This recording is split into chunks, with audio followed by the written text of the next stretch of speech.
অনেক বছর আগে অমরপুর নামে এক সমৃদ্ধ রাজ্য ছিল। চারদিকে উর্বর জমি, নদী, পাহাড় সবকিছুতেই ছিল সৌন্দর্যের ছোঁয়া।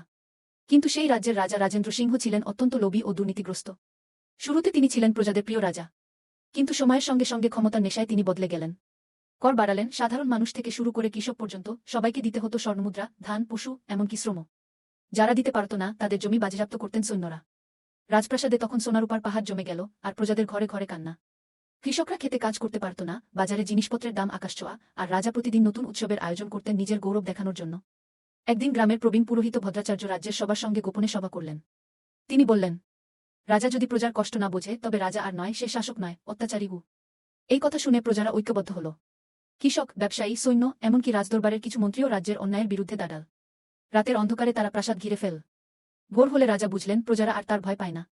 অবশেষে ভদ্রাচার্যের নেতৃত্বে রাজা রাজেন্দ্র সিংহকে রাজ্যচ্যুত করা হল। রাজ্য চালানোর দায়িত্ব গেল প্রজাদের হাতে, তারা গঠন করল জনপরিষদ। প্রথমবারের মতো অমরপুর রাজ্যে বাজল স্বাধীনতার শঙ্খধ্বনি। প্রজারা বলল,